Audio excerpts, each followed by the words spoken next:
This week, Stonewalls move and water erupts with fire.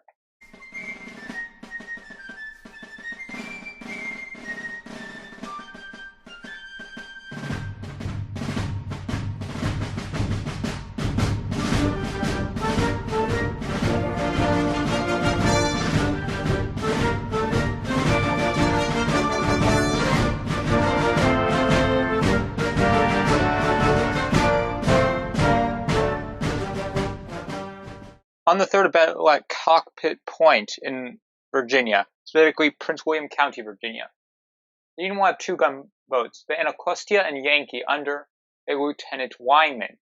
They are going to be bombarding a Confederate fortress with 37 guns under a Brigadier General Samuel French. For hours, the gunboats missed their shots and, well, the Confederate battery has the aim of a blind bat. But, just due to sheer numbers, one of the Union gunboats is slightly damaged, and they have to withdraw. Cockpit Point has 0 casualties, besides the egos of all those involved. The damage done to the Union gunboat, specifically the Yankee, is going to be fixed in a matter of days. And the Confederates wasted a lot of ammunition doing basically no permanent damage. And the Union has been unsuccessful in breaking the fortresses that line the Virginia coast. On the 3rd, Brigadier General Frederick of the Union moves his forces from Western Virginia all the way up to Hancock, Maryland. He doesn't actually tell Rosecrans since he's ahead of him in seniority, leaving the remaining Union forces in Western Virginia completely unaware that they are unsupported. On the 4th, Confederate Major General Stonewall Jackson takes Bath, but, as I had stated earlier, the Union isn't there. And he wants to destroy the Union Army, not just take some inconsequential towns. So he moves further north towards an object they have to defend, a B&O railroad. Jackson reaches the Potomac and is across the river from Hancock. After some minor skirmishing with a few leftover Union men, he realizes he can't attack the Union position. Crossing the Potomac would be suicidal, so he lets his artillery do the work. He hopefully finds another passage. He can't. And at nightfall, after doing no visible damage, he tells his cannons to cease. Firing without light would just be a waste of ammunition. As the sun rises the next day, the Confederate cannons open with fire and do not a lot of damage. They slightly damage 2 churches, and Jackson again continues to look for a crossing but can't find one. He stops his artillery and decides to continue on an expedition, hoping to find another Union target. According to this battle, 25 casualties are reported. I assume no fatalities because they don't mention any. But there's not actually a lot of reports on this expedition as a whole.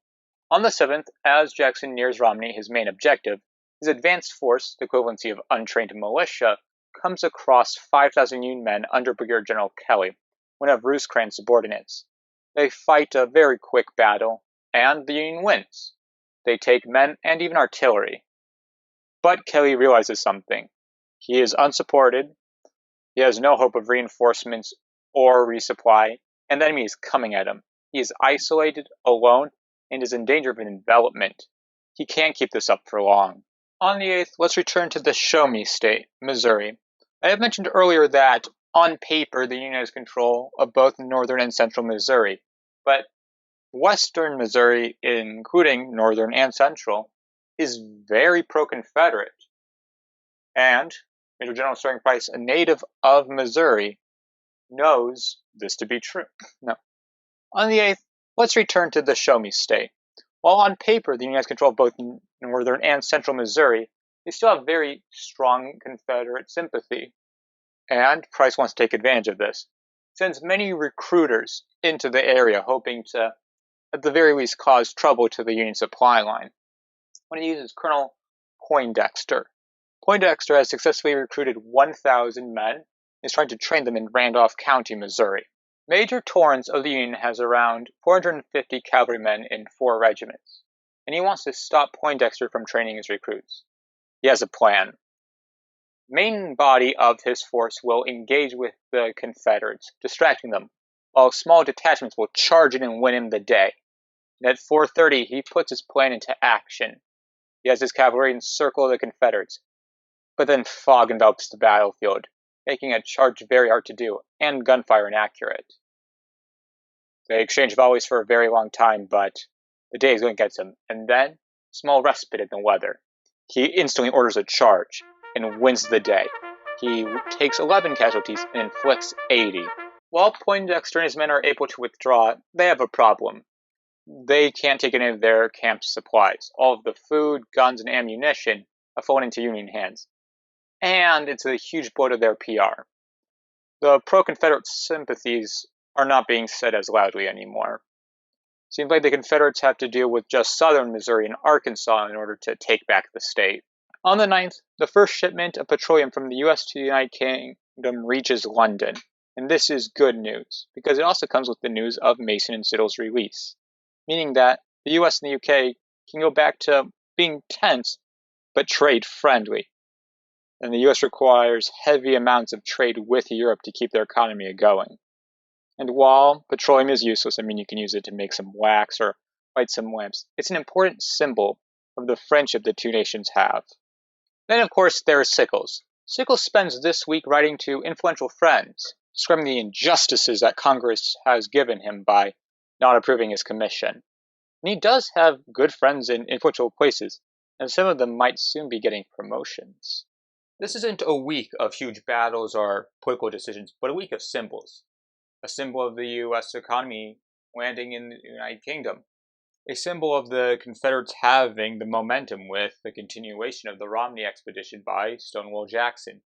And a symbol of the consolidation of power in Missouri. Now, I don't know what the next major battle will be, what the next major act will be.